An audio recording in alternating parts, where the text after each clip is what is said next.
So, obviously there hasn't been a show for a while. I've got some lined up and was about to release one before the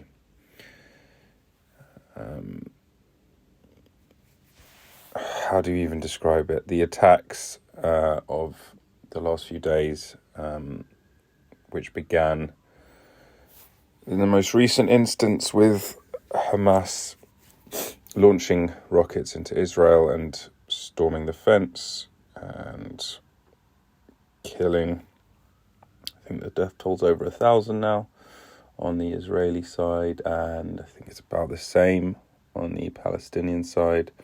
And it's not the right time for me to release any of the episodes that were recorded, and in fact I don't know if there will be a right time now.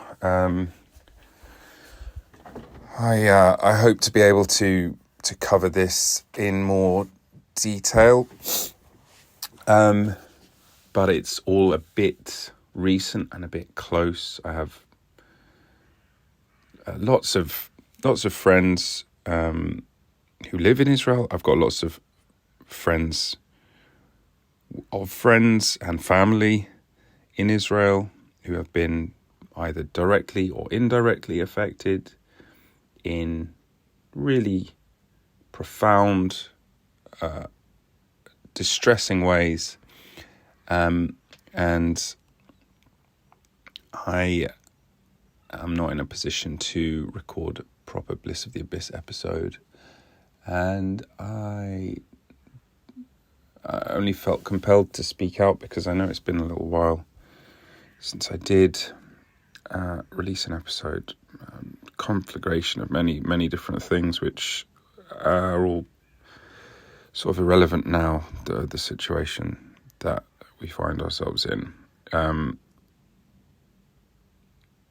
And I will say this, compassion for the civilians, contempt for the terrorists, compassion for the civilians, contempt for the government. Hamas can go to hell. Netanyahu can join them there. A lot of the young people who were killed, murdered, raped, mutilated at the music festival were anti-Netanyahu, were pacifists. Their senseless killing and humiliation makes no sense.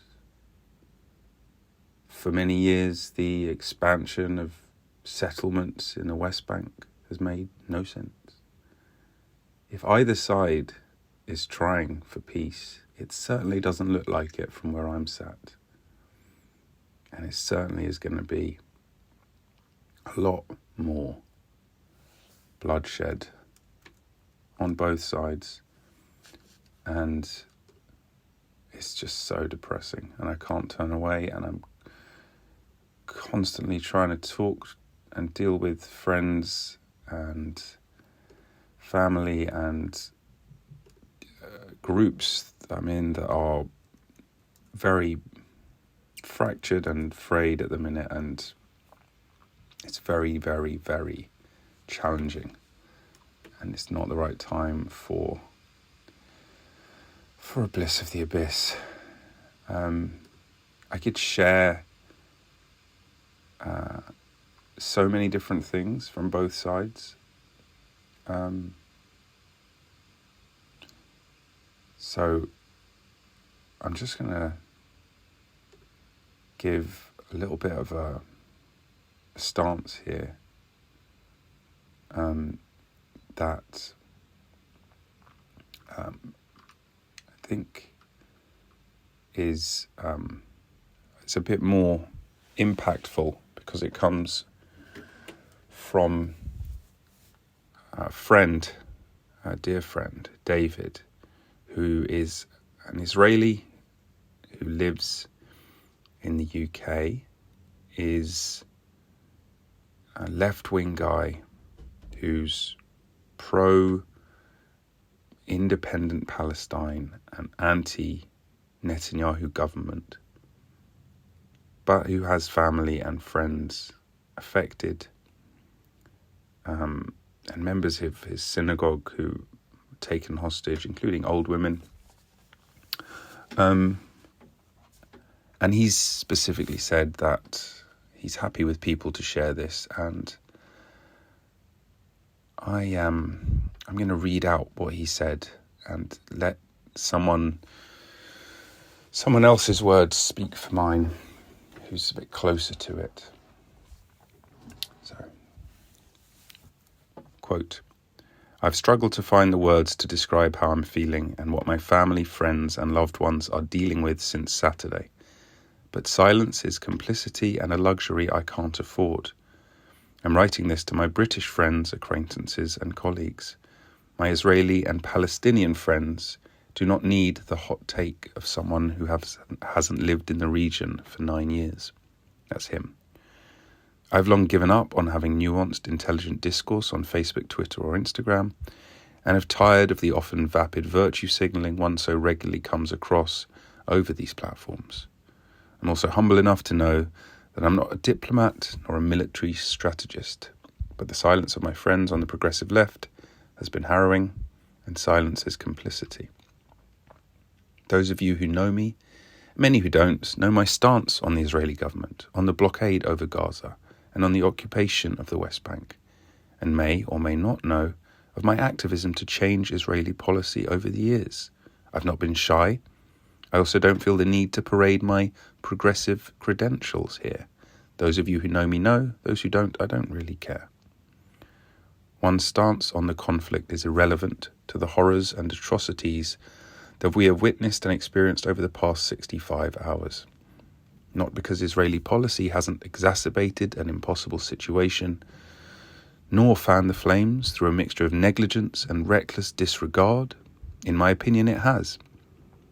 But because the terrors that Hamas has committed in the last few days are inhuman and defy any standards of warfare or just resistance or any other inane oversimplification that I have encountered in the feeds of privileged people who are lucky enough to have a neat and tidy 240-character version of this conflict. One doesn't need to be pro-Israel or right-wing to condemn the horrors that have been unfolding. There is no symmetry in this conflict. There's no balance of power. To pretend there is would be foolish. However, there is also no symmetry between the violence of the IDF in Gaza, as brutal as it may be sometimes, to the lynchings that we have seen in recent days. There aren't enough trigger warnings in the world to prepare anyone for the stories of brutalizing entire families, parading dead, naked bodies in the streets, and capturing men, women, and children as hostages. In a statement released to The Guardian, Hamas justified these acts of evil by stating that these innocent people aren't civilians in their eyes because they are settlers. I hope I don't need to explain the vicious sophistry at play here, but fear I do, and state that under no law, local or international, are any of these people even settlers. And even if they were,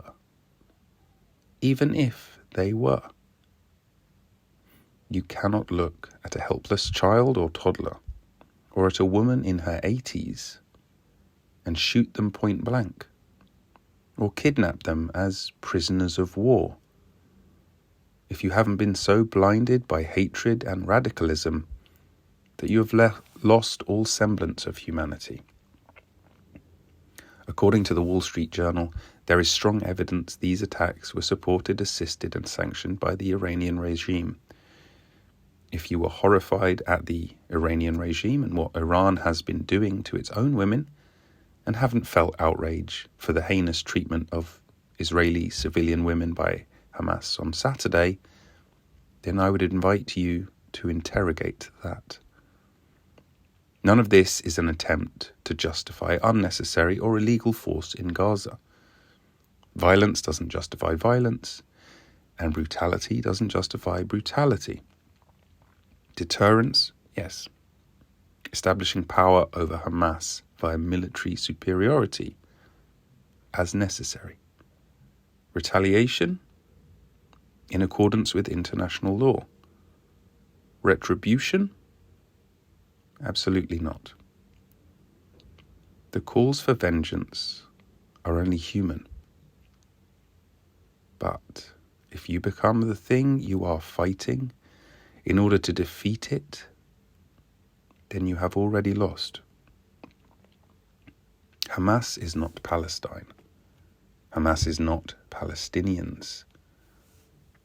Those on either side of the political map who try to conflate Palestinian civilians with the radical terrorists that form Hamas are throwing sand in your eyes.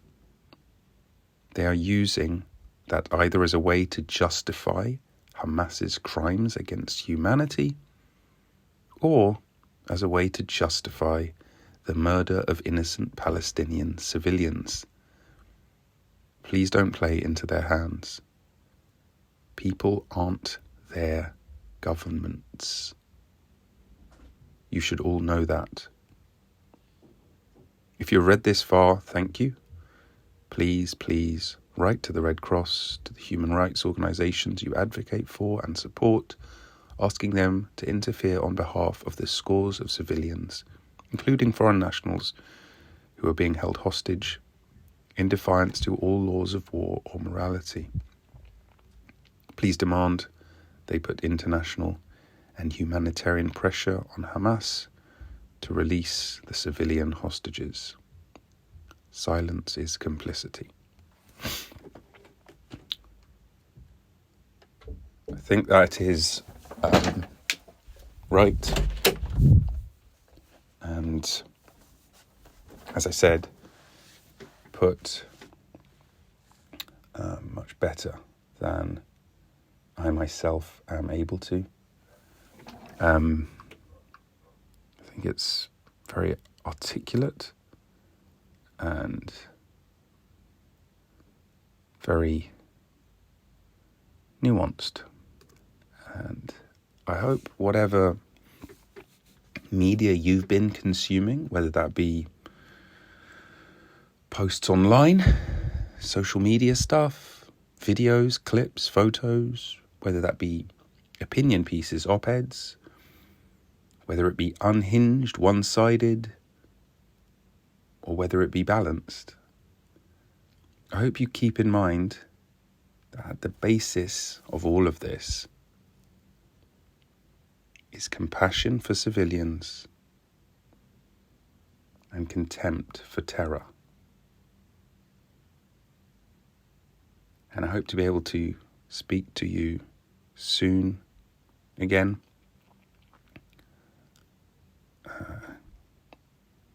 In happier times. As forlorn a hope as that feels right now. And if you've got this far, thanks for listening. I'll see you next time.